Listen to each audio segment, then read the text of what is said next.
Hi, year one families. This is a little extra video for parents. I've had a few questions. Well, over the years, I've had lots of questions about year one spelling. But especially right now, I know as everybody's working from home, I thought this might be a little bit of guidance if you're doing any writing with your children. So I'm just going to share the screen really quickly.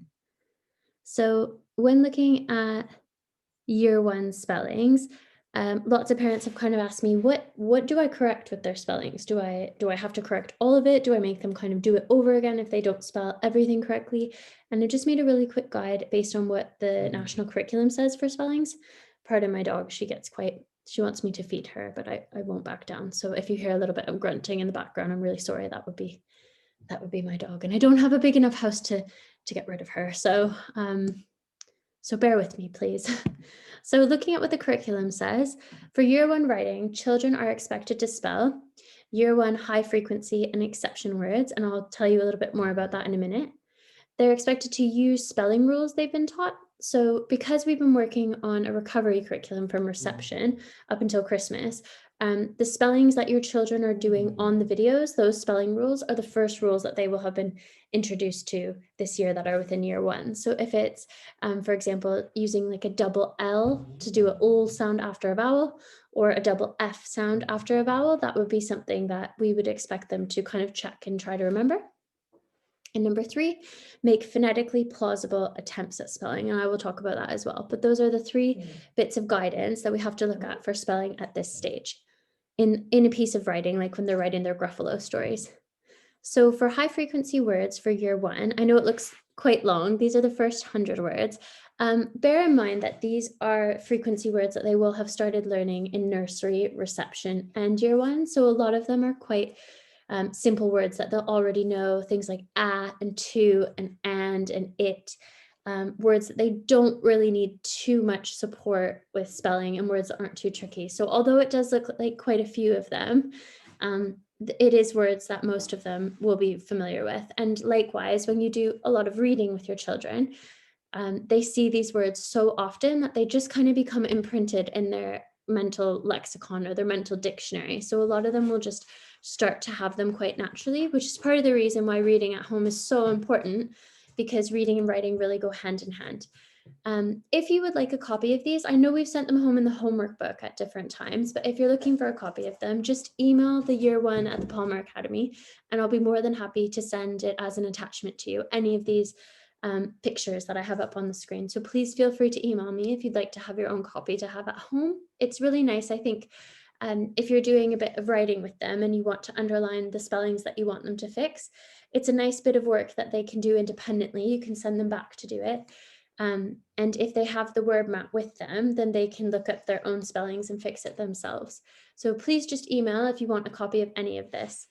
Otherwise, you can pause the screen, but if you'd like a copy, just please send me an email. So these are the high frequency words. These are the words that they tend to see a lot of. The next words that come along are the exception words. So these are the words that don't necessarily follow those spelling rules, or that children can't just use their sounds to sound out.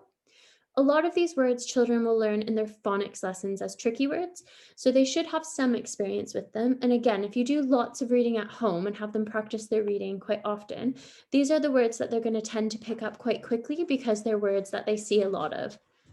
So again, please just send me an email and I'd be happy to send these on, and you can have that word map with them when they're doing their writing.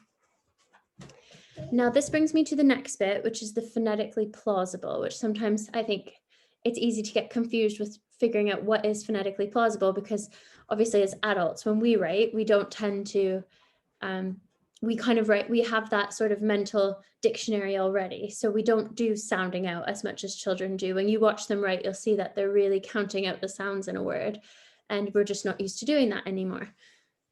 Although sometimes I have to admit, I still have to do that, depending on the word. But so phonetically plausible means that they are able to say a word that they're not familiar with, if it's not one of those words on the list, and they're able to sound it out. So in school today, if they were doing a word that I had to have them write down, so let's say I said, write down the word chicken. So they would sound out. And first thing I get them to do, I call it stretchy snake, but you can say to stretch it out, is chicken. So they would go ch, I, k, a, n, chicken. Ch, I, k, a, chicken.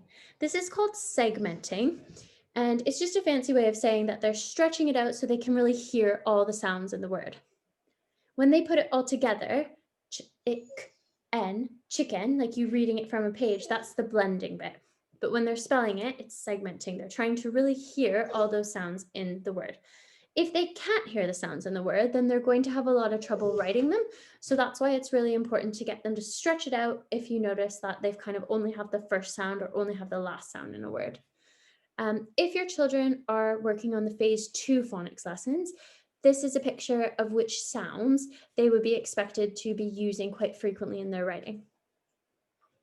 If your children are in the phase 3 or phase 4 phonics sessions, then this is a picture of the sounds that they would also be expected to be using in their writing. So they'd be pretty familiar with using those phase 2 by themselves, and then they would use their phase 3 as well. So we're looking for the ow sound. You would expect to see the OW as the ow sound. Even if it's a word like cloud, they just haven't learned that sound yet, so they would probably have OW, and that would be okay if they're working at the phase 3 or phase 4 phonics.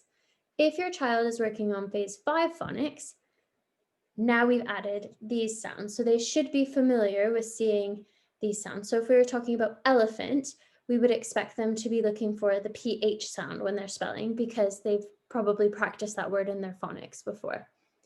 They don't necessarily have to use these sounds accurately all the time. We're just looking for evidence in year 1 that they're aware of them and that they're able to use them. So in school, they would have all of these sounds printed out on a mat, and they would have it with them when they're doing their writing. So again, if you'd like a copy of any of this, please just email me and I'll be really happy to send it over to you because it's a really handy resource to have while they're doing writing, and it just enables them to do it a bit more independently.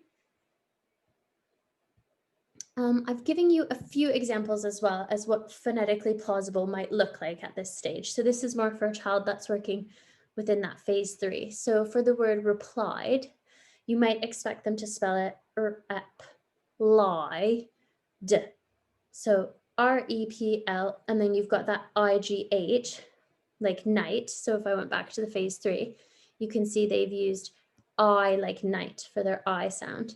So in year 1, I would be able to look at that as a teacher and say, oh, they're showing that they can use that sound that they're learning in phonics, even though it's not spelled perfectly. If they were in phase 5, and you'll know from doing the phonics videos, if they were in phase 5, then we would expect them to be using that IE, or at least attempting it sometimes, because that's a sound I like tie that they would have seen before. Shouted might be ow like cow, d, shouted. If they were in phase 3, because of course they haven't learned that ow sound yet. Amazing might be a like rain, z-ing. So as you can see, they're not spelt perfectly, but they're showing that they're using different sounds. And I know sometimes when you look at a piece of writing, it can look a bit daunting because you see lots of different spellings and you might be tempted to sit them down and have them correct every single word on that page that's not correct. But actually, if you're aware of what year 1 spellings or key stage 1 spellings kind of look like at that stage, then it makes it a lot easier for you to help them at home, because then you're not stopping them to rewrite everything. You can really just hone in on those important exception and tricky words, or exception words and high frequency words. So I hope that this is a bit helpful.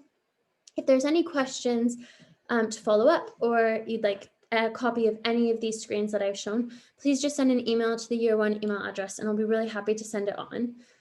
This isn't meant to be daunting or to make you feel like you have any extra jobs at home. I've just noticed in quite a bit of their writing that so many families have done an amazing job making them correct a lot of their spellings, but I can imagine that that's really time consuming.